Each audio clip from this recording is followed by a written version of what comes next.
her skills, she has something that was very critical to what we're trying to do here. Here we go. She has the mechatronics, electrical engineering, and improved tinkering. So that's necessary. This is necessary electrical engineering to build the steam turbines. Among, if I want to put in the, automation for the shipping rails and so on, she'll need to build it. So I have her over here helping out.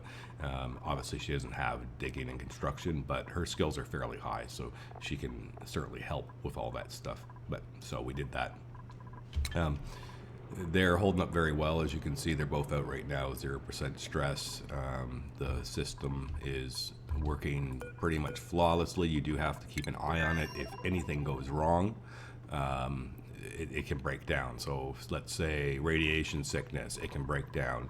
One of the things that I really recommend when using this type of thing, even though it can self-sustain on its solar power and everything like that, especially if your dupes have the 50% less oxygen, then it really never is a factor. But once you have power established at a remote colony, which is probably one of the first things you would be doing unless you're just resource gathering, if you're doing what I'm doing, trying to set up a colony in advance, you'll get power going. Once you have the power running, then you might as well hook it up. Now you see I don't have it hooked up right now because it's just really not necessary. But if you do hook it up, then you're never going to have any power issues. But honestly, I haven't had it. I've been here for maybe 10 or 12 cycles, and I didn't rehook it up because it gets burned out when this thing takes off. I didn't rehook it because it just, like, I don't have tungsten to build this wire, so it's going to burn out every time. But this time when I came back, I just didn't bother because again, this solar panel system works. However, once you had power hooked up on a remote planet, if you wanted to change all these out for and just have a battery, change these out for, because you don't need power when you're flying in this ship, nothing requires it, as long as it's not too long of a journey. You could put in storage things, whatever you were needing, you could just swap these out because you do have 7 tiles worth, right? So you could get some other stuff in there. So it does have the option to do that. And at the same time as well, because I'm not resource gathering, I've switched these to the plants just to, even crank that decor overall even higher. But again, these two can be swapped out, or one of them can be swapped out for storage containers if you're doing a resource gathering mission. So far what we've built is we have all this water stored. We have our tamer system is up and running, and it works very good. So basically, whenever this turns on, it's capturing the water through the turbines, and then it's running the water constantly through the steam turbine thing. It shuts down if it gets hot enough in here. But once the water starts coming out of this thing, it'll cool itself down. And then what happens is any cool water it generates, and it does slowly do that, is being dumped here for later use. So you can see this is nice and cool water that's coming out, right? And then the hot water gets put back into this system, which will eventually, we will be feeding water from here into the self-powered oxygen machine, so then this won't overflow or anything. So over time, I have this cracked open to let the gas have a place to flow out. So yeah, eventually this is water is very soon. Here's our self-powered oxygen machine. It's been vacuumed out, cleaned out. It's primed. We're almost ready to turn it on. I'm just getting some, putting a liquid lock in here so I can get in and out, because for me, for starting the bombs up, this version, the easiest way is to go in and open these 2 doors, turn the thing on, and as soon as you see that these tiles in here are all full of hydrogen, then you have your dupes run in and close the doors and then back out, and then you can start to turn everything on and it'll lock itself in place where this is all hydrogen and this is all oxygen, and it just starts working. And of course then that oxygen is going, well, the hydrogen is going to power the machine, as we all know, and then any excess we'll have to have another one here or just flood it out. I'll probably just flood it out for now, save some of it up, of course. But until this fills, I won't worry too much about it. And I'll probably do some automation, so I always store some in case I need it for other things, right? Because ideally, you would flood this with hydrogen to help the cooling. You would flood this with hydrogen to help with the cooling. You don't have to. These two are designed to not need it, but I just end up doing that anyways, just to make it look good and to maximize any cooling efforts that are going on. So then the oxygen will be able to, I'll delete this vent. The oxygen that was just there for when I was vacuuming it out. Oxygen will flow through here. We're gonna get rid of all this. We don't need it anymore. It'll flow into the dream machine. It'll back up here, as you can see. Eventually this will back up, and then any excess will vent out. So right now I accidentally vented it. It's not a big deal because again, this isn't really something I care about at this moment until I have the whole thing set up to keep it up and running constantly. So right now I'm just letting the oxygen vent here. But what will happen eventually is all the oxygen will be getting generated, and it will take whatever it needs as it bypasses through. And then the base, I'm going to build the infrastructure of the base all in here, and then probably the farms somewhere in here. And have it all enclosed fully oxygenated with then a carbon dioxide removal system somewhere down in the bottom corner, and just make this the entire base, including the vacillator zone as well. I will build one section for the priests, I call them, who will be just sleeping and making books. That's going to be their entire purpose in life. I'm going to set them a schedule where they sleep as much as possible. I'm hoping that will work. Will they actually sleep long term? I'll see how that works. I've never played with it. I read a guide on it. Apparently it's possible. But yeah, there'll be the 6 of them that are going to be initially responsible just for generating the books for it. And then 2 more will live here, and one of them will be a dedicated farmer, and the other one will be a dedicated cook. And they'll just be maintaining the food supply and any other little jobs needed to be done in here. Those guys will have slightly higher skills, so I'll probably give them private bedrooms and so on. And then the other guys will just be cots because of space considerations. But depending on how the space works out, I might give them all nice bedrooms and stuff. We'll just see. The guys who are doing the dream journals, they don't need morale, so they're going to have no skills. So they're not going to need any morale or anything. But the other 2 will have a few skills, and so I will try and give them some morale boosters. But overall, even them, I don't think it's going to be necessary with proper washrooms and all that stuff. Like washrooms, a great hall, some rec room type stuff. I really don't see them needing, insufficient breaks because they won't be doing a whole lot. I don't really see them needing any kind of additional morale boosting type setup. So I'll keep it pretty compact and simple, get it all done, wired up, let her fire, and hopefully it'll be a completely self-sufficient system that requires no inputs other than water. And of course, then the power will be generated from the hydrogen bank, and that will be it. This as well, I've started to close off the atmosphere, so I'm not venting anymore. I need some pressure in here to keep things cool. I also put layers of water all over and let oil that this will assist with the cooling, so these things don't overheat. But I have locked it all off now, and then eventually I will start dealing with all the various pollution and gases and mixtures and stuff and get it cleaned up and more organized into a system that makes some sense. I think once all that's kind of set up, then it'll be very easy for me to focus on getting this guy. I'm planning to probably get this guy and make him one of the main dupes that lives here. One of the 2 workers who lives here. So I'm just gonna get this going as soon as I can. I have a plan to bring the food. I'm just gonna make the various types of +8 food that are as required. Even if they get dropped as a gift from the pod, spicy tofu, I'm just gonna wait for a drop. And then any other +8, like it doesn't show up till you actually have one of these foods had been present over here. And then one of the early trips I came, I had got frost burgers and brought them with me in order to come here, because I didn't have sludgeberry yet. And then spicy tofu, I believe I got as a drop from a pod. So these have been introduced into the system as possibilities, but as soon as I bring another +8, then it will show up as well. So I just have to get 3 different foods to him, and then that part is done. For him, the food has to be done. I have to improve the decor. That'll be fairly easy. I'll have to bring my artisan over for a trip, and the lights have already been completed. So he'll be getting close to getting unlocked pretty soon. Okay, so I'm ready to fire the self-powered oxygen machine. I'm just going to walk through it so that there's people who maybe are interested in how I start them up effortlessly and flawlessly. This is a very solid way to do it. I'll go through step by step. So this is vacuumed out. That's necessary. The next thing I will do is cut off. Use the scissors tool. Cut off that because I want it to go a different way. Other than that, everything's ready. Okay, so this being vacuumed out is an important detail. I'm temporarily hooked up to my main power grid to get it to fire, but once this starts up, I'll disconnect it. Now, the trick here, and this is so what you need to understand when you're trying to get one of these to start, you need hydrogen to fill this area, okay? Eventually you will set these things to the proper pressures, and we'll go over that. But for now, I set everything to above 20,000, so they won't start. I don't want them to start until I'm ready for them to start. So right now they're set so they won't trigger. Somehow we need to have hydrogen all in this area so that when they start, this becomes just a pure hydrogen zone and no oxygen will ever be able to slip in, okay?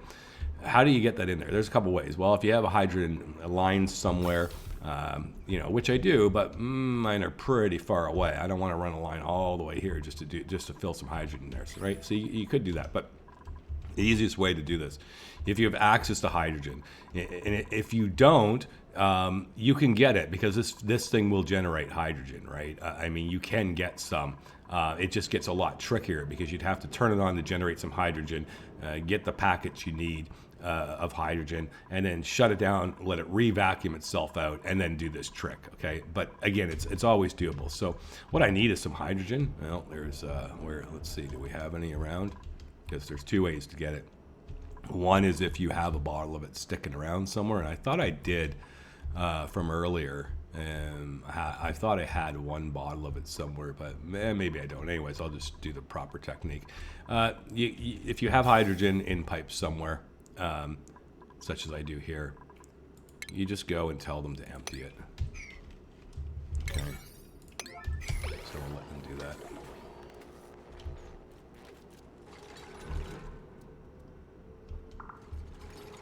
Right, so he'll empty some hydrogen, and what eventually will happen is you will see that there's some hydrogen here, okay?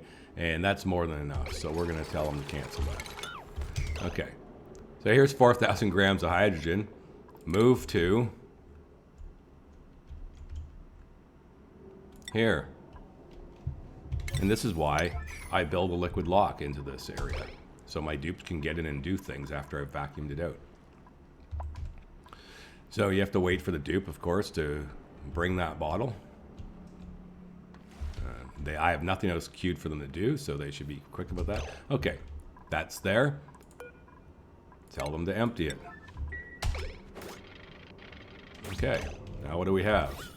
We have an entire flooded room full of hydrogen at about 255 grams of pressure. The point is there's hydrogen now in this locked-in zone. Okay, now the next step is I don't ever want this to get disturbed, and since I have a liquid lock, if a dupe for any reason ever wants to run through here, he'll open the door and disturb it, okay? They shouldn't. I've cleaned it out. There's nothing. But in any event, what I always do is I just disallow their access, okay? So they will never accidentally open these doors ever again. Next step is do not change this one quite yet. Or actually, sorry, do change this one. This one needs to be set to 750. These need to be set to 450. Now, what will happen is, initially, these will have a tendency to possibly send some hydrogen packets out. It doesn't matter because in the other end, number one, I have a hydrogen filter that's shoving out this vent, and the oxygen goes through here. So I'm not worried about hurting this machine. but as long as this part, you have a vent somewhere just to get rid of it temporarily until it's firing pure oxygen, that's fine. What you don't want is this area to be firing oxygen into your system and damaging things, right? The way I've done things, it will set up. So again, above 750 on this one and above 450 on these ones, okay? The next step is you just hook up the water, and you watch this very carefully because remember the two power grids are combined right now and I don't want to brown them out. So I'm going to let this fire, and it is going to come down, and when it gets to about here, that's going to be enough. Okay, I'm not going to let it start yet because I don't want to brown out my system. So then I'm going to disconnect this one from everything, and that will stop power. Now this will get power. Again, this is all temporary. And now you watch what happens. You can watch through the pipes here. They'll start making hydrogen and oxygen, okay? And we can see the hot oxygen is not getting into this main chamber. Now the oxygen ones are firing. It is sending a mixture.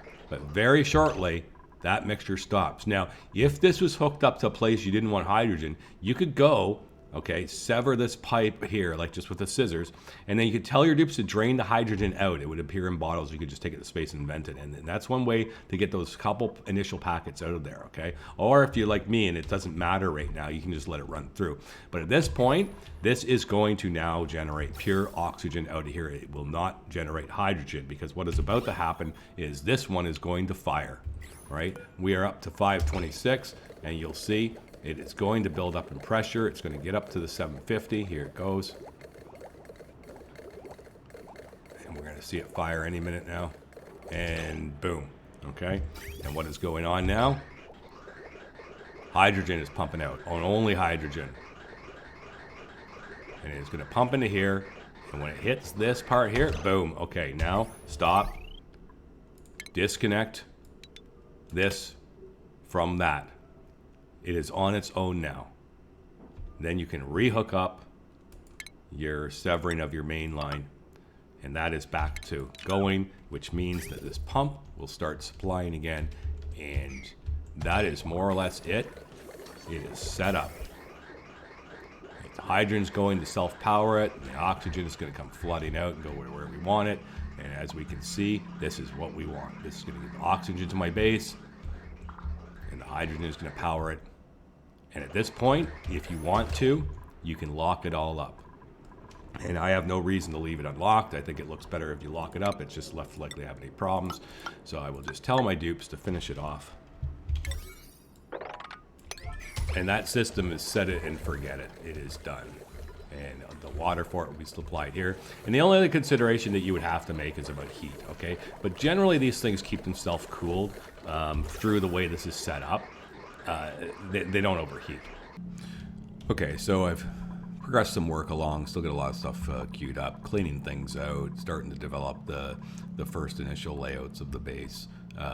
We're getting the dream thing going. I've been really paying attention to this Somnium Synthesizer. There's not a lot of information online about it, and I know there's a bug where people were saying it stops working, and I've been sitting here watching it at like 21 and thinking, oh, it seems to be broken. I tried rebooting and deactivating, activating, and disconnecting the pipe, everything I could think of to try and get it to start. But now what I think I've realized, because what I had done is had my dupes not wear pajamas, because I was like, well, I'll just fuel it later. We don't need it right now once I get this set up. But I was wondering why these journals were not getting processed. And what I think is going on is the Quest requires 25 journals. And so I think that it's not that it's stuck. I think that it's waiting for them to give it 25 journals. And then perhaps that will complete the quest and it will unlock, or perhaps at 25 it will start processing them. I'm not entirely sure. So I've told my dupes to put pajamas back on while they're working here, so they'll generate some dream journals. It does take quite a bit of time for them to come up with them. So they'll hit that 25 number and try and figure out what's going on with this thing. But I'm definitely determined now to solve everything about the Somnium Synthesizer, and maybe I'll take some pieces of all this and make a guide about it, because there's definitely very little information out there about it. There's one guy who did a post that basically went over like how you need 6 dupes always sleeping, except for like a 2-hour break. You need 6 of them going full time to generate enough journals to keep it always online. So we'll find out about that. But once I've really solved all this, I might make a guide video about it. So yeah, the other systems are still working fine. This isn't really doing anything because it's pressurized over here with the normal vent. And our water generation system, as you can see, I'm getting close to where I might have to turn it off for a while. It is slowly processing through, but because I'm not generating oxygen or anything, and we're not using washrooms, we're just not getting rid of this water. So, I might expand it down, dump it out, whatever. I don't want it to start overflowing, and this is obviously a pressure point that could become a problem, so I need to take care of that. But yeah, I don't want it to start flowing out. Well, maybe I do. If it comes out here and goes down here, it's not that big of a deal. Clean it all up later. So yeah, they've been working away. Been here for about 40 cycles. If we go in and have a look, did a test of storage containers just to see if it would how their morale would be. It's in my guide. I also talk about this, but basically, if you have the storage, oh yeah, I got to turn on their rad pills again. If you have the storage containers here, then the problem is that you'll end up getting the decor average. Well, it will sometimes actually be mediocre and it'll be a 1. So that drops the morale by having those containers there. I did it with normal storage containers. It was getting 1s. Now I'm testing with those smart bins made of the gold to see if maybe that would help. But if we look at our other guy, yes, he also had last night 3. So I'm going to keep testing it just to see how it works out. But the other reason, why are they radiated right now? It's because of the way that the rad pill, eating the rad pills will sometimes interrupt the beach chair use, and I talk about that also in the guide that I made for this setup. So what you really need to do is, and that's what I'm doing right now, is turn off the consumable of the rad pills for a brief period, and then like they're not getting enough radiation to get major sickness, but still, I don't want them minor sickness. So, so what I'm going to do is basically look at their schedule, and once they get to a point where I know their chair would be off use. So let's say sometimes they'd use a chair past this by 2 or 3 hours. So right around here, then I'm going to turn on the pill, and that'll set their cycle to be using it in this zone, and it'll be a very long time before their pill use will start to cause the interruption with the chair. So again, that's just I think it's bad code design by Klee to do it that way. I think that the rad pills should last for 599 seconds, not 600, so that then if it's 599, they'll eat their pill roughly at the same time every day. Also, you know, there's always a couple seconds while they're grabbing it and eating it, so it always forces it forward. So you're always going to find it shifting forward, and it's so dumb that they'll stop using the beach chair to go eat a rad pill, but again, that's the way Klee has it set up, so it is what it is. So for Lando, now I'm going to go and turn on that he should use rad pills, and he'll stop whatever he's doing and want to come and do that right away. Again, I could run it because I don't spend that much time getting radiated. I could run this and just let them be minor all the time, but I don't like it. You see that Saj, she used the washroom and got rid of it, but I don't want to risk it, and I have lots of rad pills. So, so Lando, I believe, is now, basic rad pill. So he's eating it with the right timing, and then I'll do a Saj when her schedule rips to about here.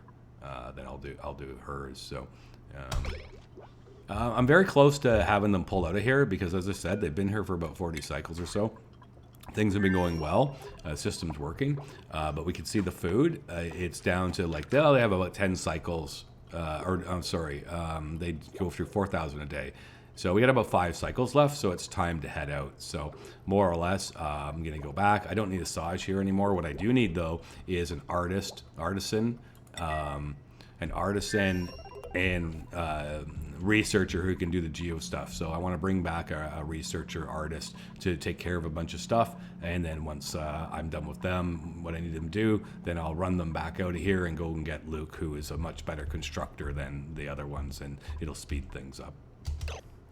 Okay, so we've made some more progress. We went back home in the rocket, and then we came back with a artist/researcher to take care of starting to put some things in place that need to be done, as well as analyzing this cool steam vent. Done some calculations based on the kind of food I'm going to need, and I'm going to need basically 48 blossom plants going. So it's going to be quite the big farm, and it's still the best way to get something going that will just be infinite for food. That's what it says, 48 for that many dupes, for 8 dupes. So we're probably going to make it, like maybe 52 or whatever, however the farms space out evenly. But it's going to be a massive farm. Going to also need a way to cool the water. So I'm going to build like an aquatuner setup. As well as this steam vent, I did the math on it. It doesn't output enough water to feed that many plants. So basically we're going to have to use geotuners. So we will install some geotuners, and as well as, of course, those geotuners will need bleach stone. There is some there was some bleach stone on this map and so on, but it'll just be a matter of having to use gold and a bleach hopper to make bleach stone to feed them. So, so far everything that I'm planning I think is going to line up and work out. It's just a matter of getting it all built. Now obviously I don't have my construction dupe here right now, so it's a bit slower. Once the researcher guy has done all what he needs to do, making the decorations and stuff, then I'll pull him out. But in the meantime, what I'm doing is my other rocket, although I was configuring it to go and make landing pads on other planets, I'm probably going to just take this out and make it solar panels, because the inside is going to be more or less the same design as my other one, which means 2 dupes can perpetually live in here. As soon as this one is up and running, then I'm going to build another landing pad and land it here, and I'll have 4 dupes who are living out of their respective rockets, and I can bring like 2 construction workers then, or 1 construction, 1 operator, whatever I need. So the point is that I can get more dupes actively building and get stuff going here, so everything will just get done faster, because it's been a little slow with just 2 dupes. So that's the plan going forward, and trying to get this all wired in and set up so I can start doing it. As far as the Somnium Synthesizer goes, I was correct that once I had added 25 journals into it, then it would activate and start burning those journals. And of course it burnt them fairly fast. So it really does. You're going to need 6 dupes full time to keep this thing up and running. So it's deactivated, of course. Now it's burned all the journals, and I'm taking the pajamas off the guys so that they can run faster, and starting to work towards and just get this all wired in and set up, and get some people moved in as quick as possible, and fine tuning it so it all works. And so yes, that's my progress so far on what is going to be a massive project. The point I was at in that video, I was starting to comprehend just how big of a task it would be to build this infernal machine, but as you can see, my full awareness of how complicated it was going to become has not quite sunk in yet, although I had realized I needed more dupes. I needed 2 teams over there full time in order to be able to, get the building going faster. But in the upcoming episodes, you're going to see how this thing grows into just pure insanity of a base. It literally is going to end up being that I have 2 bases full-time going on, with multiple complex systems, and eventually some crazy interactivity between the 2 systems. So anyways, if you enjoyed the video, I'd really appreciate it if you hit the like button. I'm up to 28 subscribers. I had that goal a few days ago of let's get to 30. Feels like we're getting there. My videos are picking up now without me broadcasting on Reddit or anything. I'm usually getting about 30 views within 24 hours, which is outstanding, because I used to get like 0 views within 24 hours without me tipping people off that I posted a video on Reddit or putting a guide up. So I feel like the channel's growing. Anyways, it would really help me a lot if you'd consider subscribing, hit the like button, please leave a comment. Your feedback is always appreciated. And with that being said, have a good day.